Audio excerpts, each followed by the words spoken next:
নমস্কার, আমি সুচিত্রা পিঠাবিলাসী রান্নাঘরে আপনাদের সবাইকে স্বাগত জানাই। আজ আমি আপনাদের সাথে শেয়ার করব চাল কুমড়োর ভাজি। আমি কিভাবে চাল কুমড়োর ভাজি তৈরি করলাম চলুন দেখে নেওয়া যাক। তো সর্বপ্রথম চলে গেছিলাম একটি চাল কুমড়ো পাড়তে। আমি এই যে দেখুন একটি চাল কুমড়ো পেয়ে গেছি, চাল কুমড়োটাকে পেড়ে আনলাম। তারপর চাল কুমড়োটাকে কেটে নিলাম, কেটে ছোট ছোট পিস করে নিলাম। তারপর ভালোভাবে চোখা কেটে বার করে নিলাম।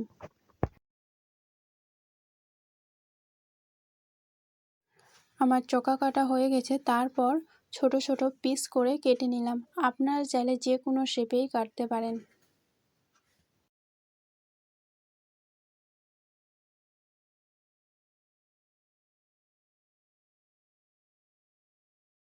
একই রকমভাবে আমি বাকিগুলোকেও কেটে রেডি করে নিলাম। কাটা হয়ে গেছে। তারপর আমি জল দিয়ে ভালোভাবে 2 বার ধুইয়ে নেব।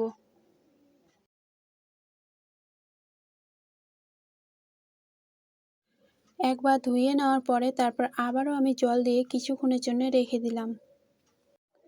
মোটামুটি 2-3 মিনিটের মতো জল দিয়ে রেখে দিলাম। আমি রান্নাতে কোনো জল ব্যবহার করব না, তাই কিছুক্ষণের জন্য জলে রেখে দিলাম। তারপর নিয়ে নিলাম একটি কড়াইয়ে নিয়ে নিলাম তেল, আর তেলটা যখন হালকা গরম হয়ে আসবে তাতে দিয়ে দিলাম 5 ফোড়ন, আর তার সাথে দিয়ে দিলাম একটি লঙ্কা। তারপর একটি খুন্তির সাহায্যে ভালোভাবে নাড়াচাড়া করে ভেজে নিলাম।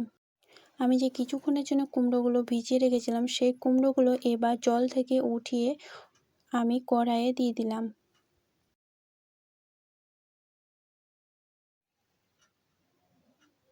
তারপর একটি খুন্তি দিয়ে ভালোভাবে আবারও নাড়াচাড়া করে নিলাম।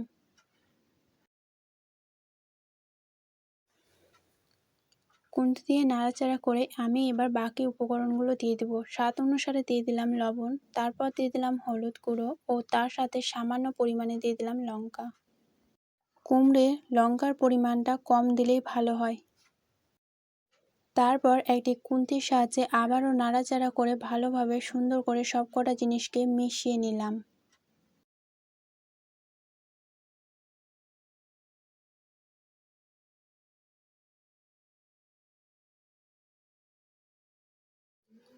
সবকটা জিনিস মেশানো হয়ে গেলে একটি ঢাকনা দিয়ে মোটামুটি 2 মিনিটের জন্য ঢাকা দিয়ে রেখে দিলাম।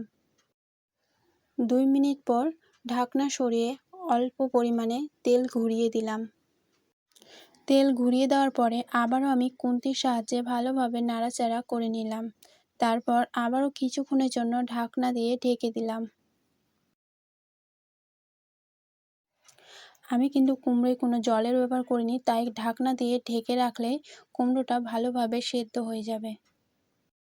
আর তার কারণে আমি কিছুক্ষণ পর পর ঢাকনা দিয়ে ঢেকে রাখছিলাম, আবার সরিয়ে ভালোভাবে নাড়াচাড়া করে আবারও ঢাকা দিয়ে দিয়েছিলাম। আমার ভিডিওটি দেখে যদি আপনাদের ভালো লাগে একটি লাইক করে দেবেন ও চ্যানেলটিকে সাবস্ক্রাইব করে পাশে থাকার অনুরোধ রইল। আর হ্যাঁ, আমার ভিডিওটি যদি আপনারা ফেসবুক পেজ থেকে দেখে থাকেন পেজটিকে ফলো করে পাশে থাকার অনুরোধ রইল প্লিজ।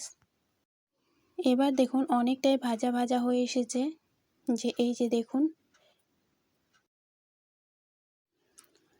এরকম যখন হয়ে আসবে তখন কিন্তু নামিয়ে নিলেই চলবে। আমাদের কুমড়ো ভাজি রেডি। এরকমভাবে যদি কুমড়ো ভাজি তৈরি করেন খেতেও কিন্তু অনেকটাই টেস্টি লাগে। আর এরকম টাইমে কুমড়োর দাম অনেকটাই কম থাকে, তাই একবার হলো এভাবে কুমড়োর ভাজা করে খেয়ে দেখবেন, খেতে কিন্তু অনেকটাই টেস্টি হয়ে থাকে। আর হ্যাঁ, এখনও পর্যন্ত আমার চ্যানেলটিকে যদি সাবস্ক্রাইব করে না থাকেন চ্যানেলটিকে সাবস্ক্রাইব করে পাশে থাকার অনুরোধ রইল প্লিজ। আর আমার ভিডিওটি যদি ভালো লাগে একটি লাইক করে দেবেন ও শেয়ার করে পাশে থাকবেন। আর আমি যে কুমড়ো ভাজিটা তৈরি করেছি সম্পূর্ণ নিরামিষ পদ্ধতিতে, একবার হলেও কিন্তু এভাবে কুমড়ো ভাজি খেয়ে দেখবেন। কুমড়ো ভাজি খেতে কিন্তু অনেকটাই টেস্টি লাগে। নমস্কার।